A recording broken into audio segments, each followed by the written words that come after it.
ಮುಖ್ಯಮಂತ್ರಿ ಸಿದ್ದರಾಮಯ್ಯಗೆ ಕಳೆದ 2 ದಿನಗಳಲ್ಲಿ ಎರಡೆರಡು ಶಾಕ್ ಎದುರಾಗ್ತಾ ಇದೆ. 2 ದಿನಗಳಲ್ಲಿ ಕೋರ್ಟ್ ಕೊಟ್ಟಂತಹ ತೀರ್ಪು ರಾಜಕೀಯ ಜೀವನದಲ್ಲೂ ಹಿನ್ನಡೆಯನ್ನ ತರ್ತಾ ಇದ್ರೆ, ಲೀಗಲ್ ಬ್ಯಾಟಲ್ನಲ್ಲೂ ಕೂಡ ಸಾಕಷ್ಟು ಹಿನ್ನಡೆಯನ್ನ ಉಂಟು ಮಾಡಿದೆ. ಮೂಡಾ ಟೆನ್ಷನ್ ವಿಚಾರಕ್ಕೆ ಸಂಬಂಧಪಟ್ಟಂತೆ ಇವತ್ತೇ ದಾಖಲಾಗುತ್ತಾ ಸಿಎಂ ವಿರುದ್ಧ ಎಫ್ಐಆರ್ ಅನ್ನೋ ಪ್ರಶ್ನೆ ಇದೆ. ನಿನ್ನೆಯಿಂದ ಕೂಡ ಲೋಕಾಯುಕ್ತ ಪೊಲೀಸರು ಯಾವಾಗ ಎಫ್ಐಆರ್ ಮಾಡಿಕೊಂಡು ಇನ್ವೆಸ್ಟಿಗೇಷನ್ ಶುರು ಮಾಡ್ತಾರೆ ಅನ್ನೋ ಪ್ರಶ್ನೆ ಇತ್ತು. ಮೈಸೂರು ಲೋಕಾಯುಕ್ತ ಅಂಗಳಕ್ಕೆ ಸದ್ಯ ಮೂಡಾ ಚೆಂಡು. ಮೈಸೂರು ಲೋಕಾಯುಕ್ತ ನಡೆಯೇನು ಕುತೂಹಲ ಅಂತೂ ಮೂಡ್ತಾ ಇದೆ. ಮುಖ್ಯಮಂತ್ರಿ ಸಿದ್ದರಾಮಯ್ಯಗೆ ಮೂಡಾದ ಉರುಳು ದಿನದಿನಕ್ಕೂ ಕೂಡ ಹೆಚ್ಚಾಗ್ತಾ ಇದೆಯಾ ಅನ್ನೋ ಪ್ರಶ್ನೆ ಇದ್ದೇ ಇದೆ. ಕಾರಣ ನಿನ್ನೆ ಕೂಡ ಜನಪ್ರತಿನಿಧಿಗಳ ಕೋರ್ಟ್ನಲ್ಲಿ ಹೊರಬಿದ್ದಂತಹ ಆದೇಶದಲ್ಲಿ ಕೋರ್ಟ್ನ ಅಬ್ಸರ್ವೇಷನ್, ಮೊನ್ನೆ ಅಂತೂ ಹೈಕೋರ್ಟ್ನ ತೀರ್ಪಲ್ಲಿ ನ್ಯಾಯವಲ್ಲದ ಲಾಭವನ್ನ ಮೂಡಾ ಪರಿಹಾರದ ರೂಪದಲ್ಲಿ ಸಿದ್ದರಾಮಯ್ಯ ಕುಟುಂಬ ಪಡೆದುಕೊಂಡಿರೋದು ಮೇಲ್ನೋಟಕ್ಕೆ ಗೊತ್ತಾಗ್ತಾ ಇದೆ ಅಂತ ಕೋರ್ಟ್ ಉಲ್ಲೇಖ ಮಾಡಿದೆ. ಕೋರ್ಟ್ ಹೇಳಿರೋದು ಅದನ್ನ. ಸೊ ನಿನ್ನೆ ಕೂಡ ಅಷ್ಟೇ ಎಫ್ಐಆರ್ ಅನ್ನ ದಾಖಲಿಸುವಂತೆ ಹಾಗೂ 3 ತಿಂಗಳ ಒಳಗೆ ಲೋಕಾಯುಕ್ತದ ವರದಿ ನೀಡುವಂತೆ ಆದೇಶವನ್ನ ಕೂಡ ಕೊಟ್ಟಿರೋದ್ರಿಂದ, ಹಾಗೂ ಈ ಆದೇಶ ಕೊಡೋದಕ್ಕೆ ಕಾರಣ ಏನು ಅನ್ನೋದನ್ನ ಕೂಡ ಸವಿವರವಾಗಿ ಎಳೆಯಾಗಿ ಇಡೀ ಪ್ರಕರಣಕ್ಕೆ ಸಂಬಂಧಪಟ್ಟಂತೆ ಮಾಹಿತಿ ಕೊಟ್ಟಿರೋದ್ರಿಂದ ಲೋಕಾಯುಕ್ತ ಪೊಲೀಸರು ಯಾವಾಗ ತನಿಖೆಯನ್ನು ಸ್ಟಾರ್ಟ್ ಮಾಡ್ತಾರೆ ಅನ್ನೋದು ಕುತೂಹಲ. ಸಾಮಾನ್ಯವಾಗಿ ಲೋಕಾಯುಕ್ತದಲ್ಲಿ ತನಿಖೆ ಹೆಂಗಾಗುತ್ತೆ ಅಂತಂದ್ರೆ, ಒಂದು ಡಾಕ್ಯುಮೆಂಟ್ ಅನ್ನು ಕೊಟ್ಟಿರ್ತಾರೆ ಕಂಪ್ಲೇನೆಂಟು. ಆ ಡಾಕ್ಯುಮೆಂಟು ಮೇಲ್ನೋಟಕ್ಕೆ ಅದರಲ್ಲಿರುವಂತಹ ಅಂಶಗಳು ಸರಿ ಇದೆ ಅಂದಾಗ ಅದನ್ನ ಅಡ್ಮಿಟ್ ಮಾಡಿಕೊಂಡು ಎಫ್ಐಆರ್ ಮಾಡೋದು ಪ್ರಾಸೆಸ್. ಬಟ್ ಇಲ್ಲಿ ಪಬ್ಲಿಕ್ ಸರ್ವೆಂಟ್ ಮೇಲೆ ಕಂಪ್ಲೇಂಟ್ ಬಂದಿರೋದ್ರಿಂದ ಸ್ಯಾಂಕ್ಷನ್ ಬೇಕಾಗಿತ್ತು. ಸ್ಯಾಂಕ್ಷನ್ ಆಫ್ ಇನ್ವೆಸ್ಟಿಗೇಷನ್ ರಾಜ್ಯಪಾಲರ ಕಡೆಯಿಂದ 17A ಮೂಲಕ ಅದಾಗಲೇ ಕೊಟ್ಟಾಗಿದೆ. ಆ ತೀರ್ಪು ಅಂದ್ರೆ ಆ ಆದೇಶ ಹೈಕೋರ್ಟ್ನಲ್ಲಿ ಸರಿ ಇದೆ ಅಂತ ಕೂಡ ಹೊರಬೀಳ್ತು. ನಿನ್ನೆ ತನಿಖೆ ಯಾವ ಪ್ರೊಸೀಜರ್ ಪ್ರಕಾರ ಆಗಬೇಕು, CRPCನ BNSS ಅನ್ನೋ ಕುತೂಹಲಕ್ಕೆ ಪ್ರಶ್ನೆಗೆ ಉತ್ತರವನ್ನ ಕೊಡಲಾಯಿತು.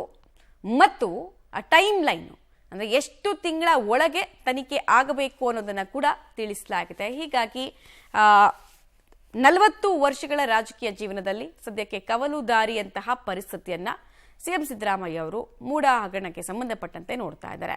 ಪರಿಹಾರದ ರೂಪದಲ್ಲಿ ಪಡೆದಂತಹ ಸೈಟು ಅವರ ಮೇಲೆ ಅಪ್ರಾಮಾಣಿಕ ಅಪವಾದ ಬರುವಂತೆ ಮಾಡಿದೆ. ಇದನ್ನ ಇನ್ವೆಸ್ಟಿಗೇಷನ್ ಅನ್ನು ಮಾಡಿದಾಗ ಇನ್ನು ಮೂಡಾದಲ್ಲಿ ಮುಖ್ಯಮಂತ್ರಿಗಳ ಪಾತ್ರ ಏನು ಅನ್ನೋದು ಪರೋಕ್ಷವಾಗಿ ಗೊತ್ತಾಗುತ್ತೆ. ಮೈಸೂರು ಲೋಕಾಯುಕ್ತ ಅಂಗಳದಲ್ಲಿ ಸದ್ಯಕ್ಕೆ ಮೂಡಾ ಪ್ರಕರಣ ಬಂದು ತಲುಪಿದೆ. ಲೋಕಾಯುಕ್ತ ಇನ್ವೆಸ್ಟಿಗೇಟಿವ್ ಏಜೆನ್ಸಿಯಿಂದ ತನಿಖೆ ಆಗಬೇಕು ಅಂತ ನಿನ್ನೆ ಕೋರ್ಟ್ ಆದೇಶವನ್ನು ಕೊಟ್ಟಿದೆ. ಹೀಗಾಗಿ ಕುತೂಹಲ ಇದೆ. ಬಟ್ ಎಫ್ಐಆರ್ ದಾಖಲಾಗದೆ ಇಡೀ ಪ್ರಕರಣದ ಪ್ರಗತಿ ಮುಂದಕ್ಕೆ ಹೋಗಲ್ಲ. ಸೊ ಯಾವತ್ತು ಎಫ್ಐಆರ್ ಆಗತ್ತೆ ಅಂತ ನಿನ್ನೆ ಹೈಡ್ರಾಮಾ ಕೂಡ ಕೆಲ ಗಂಟೆಗಳ ಕಾಲ, ತೀರ್ಪು ಬರೋಕ್ಕೂ ಕೆಲ ಗಂಟೆಗಳ ಕಾಲ ಮೈಸೂರು ಲೋಕಾಯುಕ್ತ ಕಚೇರಿಯಲ್ಲಾಯಿತು. ಮೊದಲ ಬಾರಿಗೆ ಸಿದ್ದರಾಮಯ್ಯ ಮತ್ತು ಕುಟುಂಬಕ್ಕೆ ಎಫ್ಐಆರ್ನ ಆತಂಕ ಶುರುವಾಗ್ತಾ ಇದೆ. ಇದೇ ಫಸ್ಟ್ ಟೈಮ್.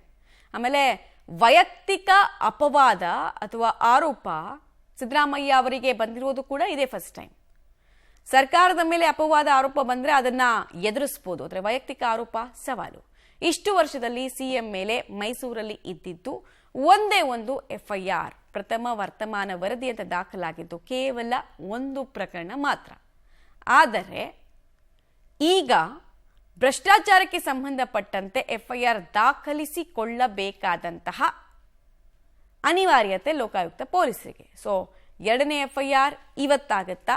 ಕರಪ್ಷನ್ ಆಕ್ಟ್ಗೆ ಸಂಬಂಧಪಟ್ಟಂತೆ, ಭ್ರಷ್ಟಾಚಾರಕ್ಕೆ ಸಂಬಂಧಪಟ್ಟಂತೆ, ಸ್ಕ್ಯಾಮ್ಗೆ ಸಂಬಂಧಪಟ್ಟಂತೆ ಸಿಎಂ ಪತ್ನಿ ಹಾಗೂ ಸಿಎಂ ಪುತ್ರನ ಮೇಲೆ ಮೊದಲ ಎಫ್ಐಆರ್ ಈ ಮೂಲಕ ಇವತ್ತು ರಿಜಿಸ್ಟರ್ ಆಗತ್ತಾ ಅಂತ. ಯಾಕಂದ್ರೆ ಸಿಎಂ ಪುತ್ರ ಯಾಕೆ ಅಂದ್ರೆ ಮೂಡಾ ಸಭೆಗಳಲ್ಲಿ ಅವರು ಭಾಗಿಯಾಗಿದ್ರು. ಅದೇ ಟೈಮ್ನಲ್ಲಿ ಸೈಟು ಹಂಚಿಕೆ ವಿಚಾರದಲ್ಲಿ ಕೆಲ ನಿರ್ಧಾರಗಳನ್ನು ತೆಗೆದುಕೊಳ್ಳಲಾಯಿತು. ಇವರ ಪಾತ್ರ ಅಥವಾ ಪರೋಕ್ಷ ಪ್ರಭಾವ ಇಲ್ಲ ಅನ್ನೋದು ಹಾಸ್ಯಾಸ್ಪದ ಅಂತ ಕೋರ್ಟ್ ಹೇಳಿತ್ತು. ಕೋರ್ಟ್ ಆದೇಶದ ಪ್ರತಿ ಸಿಕ್ಕ ತಕ್ಷಣ ಎಫ್ಐಆರ್ ದಾಖಲಾಗುತ್ತೆ. ಸಹಜವಾಗಿ ಪರಿಹಾರದ ಫಲಾನುಭವಿ ಅವರ ಪತ್ನಿ ಆಗಿರೋದ್ರಿಂದ ಅವ್ರ ಮೇಲೂ ಕೂಡ ಎಫ್ಐಆರ್ ದಾಖಲಾಗುವಂತಹ ಸಾಧ್ಯತೆ ಇದೆ. ಕೋರ್ಟ್ನ ಸರ್ಟಿಫೈಡ್ ಕಾಪಿ ಒಂದೊಮ್ಮೆ ಲೋಕಾಯುಕ್ತಕ್ಕೆ ಸಿಕ್ಕ ಬಳಿಕ ಅದನ್ನು ಡೀಟೇಲ್ಡ್ ಆಗಿ ಓದಿ ಯಾವ್ಯಾವ ಕಾರಣಕ್ಕೆ ಇನ್ವೆಸ್ಟಿಗೇಷನ್ ಅಗತ್ಯತೆ ಇದೆ ಅಂತ ಕೋರ್ಟ್ ಅಭಿಪ್ರಾಯ ಪಟ್ಟಿದೆ ಇರೋದನ್ನೆಲ್ಲ ನೋಡಿ ಮಧ್ಯಾಹ್ನ ಲೋಕಾಯುಕ್ತ SPಯ ಕೋರ್ಟ್ ಆದೇಶದ ಪ್ರತಿ ಕೈ ಸೇರುತ್ತೆ. ಸೊ ಅದನ್ನು ಕಂಪ್ಲೀಟ್ ಆಗಿ ಕಾನೂನು ಎಕ್ಸ್ಪರ್ಟ್ಸ್ ಜೊತೆಗೆ ಚರ್ಚೆ ಮಾಡಿ ಪ್ರಕರಣವನ್ನ ಮುಂದಕ್ಕೆ ತೆಗೆದುಕೊಂಡು ಹೋಗಬೇಕು ಅಂತ ಲೋಕಾಯುಕ್ತ ಅಧಿಕಾರಿಗಳು ಚರ್ಚೆ ಮಾಡ್ತಾ ಇದ್ರು. ಮತ್ತು ನಿನ್ನೆ ಜನಪ್ರತಿನಿಧಿಗಳ ಕೋರ್ಟ್ನಲ್ಲಿ ಬರುವಂತಹ ತೀರ್ಪಿಗಾಗಿ ವೆಯ್ಟ್ ಮಾಡ್ತಾ ಇದ್ರು. ಅದೇ ಕಾರಣಕ್ಕೆ ಎಫ್ಐಆರ್ ದಾಖಲು ಮಾಡ್ಕೊಂಡಿರಲಿಲ್ಲ ಅಂತ ಕೂಡ ಕೆಲವರೆಲ್ಲ ಹೇಳ್ತಾ ಇದ್ರು. ಕಾನೂನು ತಜ್ಞರ ಸಲಹೆಯನ್ನು ಕೂಡ ಲೋಕಾಯುಕ್ತ ಪೊಲೀಸರು ಈ ಪ್ರಕರಣದಲ್ಲಿ ಪಡಿಲಿಕ್ಕಿದ್ದಾರೆ. ಬಹಳ ದೊಡ್ಡ ಹೈ ಪ್ರೊಫೈಲ್ ಕೇಸ್ ಆಗಿರೋದ್ರಿಂದ ದೂರಿನಲ್ಲಿ ಸಿಎಂ ಸಿದ್ದರಾಮಯ್ಯ ಅವರ ಹೆಸರೇ ಮೊದಲು. ಅಂದರೆ ಒಂದು ವೇಳೆ ಎಫ್ಐಆರ್ ದಾಖಲಾದರೆ ಸಹಜವಾಗಿ A1 ಆಗ್ತಾರೆ ಸಿದ್ದರಾಮಯ್ಯ ಅವರು. ಕಾರಣ ಅವರ ಅಧಿಕಾರದ ಅವಧಿಯಲ್ಲಿ ಅಂದರೆ ಕೆಸರೆ ಗ್ರಾಮದಲ್ಲಿ ಇದ್ದಂತಹ ಆ ಜಮೀನು ಮೂಡ ವಶಕ್ಕೆ ಪಡೆದ ಬಳಿಕ ಅಂದರೆ ಅಕ್ವಿಸಿಷನ್ನು, ನೋಟಿಫೈ, ಡಿನೋಟಿಫಿಕೇಶನ್ನು, ಸೇಲ್ ಡೀಡು, ಮತ್ತೆ ಮೂಡಾದ ವಶ ಹಾಗೂ ಪರಿಹಾರ, ಈ ಟೈಮ್ ಲೈನಲ್ಲಿ ಇವರ ಪ್ರಭಾವ ಎಂಥದ್ದು ಅನ್ನೋದನ್ನು ಡೀಟೇಲ್ಡ್ ಆಗಿ ವಿಸ್ತೃತವಾಗಿ ತಿಳ್ಕೊಳ್ಬೇಕು ಅಂತ ಹೇಳಿದ್ರೆ ತನಿಖೆ ಆಗಬೇಕು. ಸಿಎಂ ಪತ್ನಿ A2, ಸಿಎಂ ಬಾಮೈದ ಮಲ್ಲಿಕಾರ್ಜುನ್ ಕುಂಕುಮ ಭಾಗ್ಯವನ್ನ ಪತ್ನಿಗೆ ಕರುಣಿಸಿದ್ರಲ್ಲ ಮಲ್ಲಿಕಾರ್ಜುನ್, ಅವರು ಕುಂಕುಮದ ಭಾಗ್ಯದ ರೂಪದಲ್ಲಿ ಈ ಸೈಟ್ಗಳನ್ನು ಅವರು ಕೊಟ್ಟರು ಅಂತ ಹೇಳಿದ್ರಲ್ಲ, ಸೇಲ್ ಡೀಡ್ ಮಾಡಿಸಿದ್ರು ಅಂತ ಹೇಳಿ, ಗಿಫ್ಟ್ ಡೀಡ್ ಮಾಡಿಸಿದ್ರು ಅಂತ ಹೇಳಿ. ಸೊ ಆ ವಿಚಾರಕ್ಕೆ ಸಂಬಂಧಪಟ್ಟಂತೆ ತನಿಖೆ ಆಗುತ್ತೆ.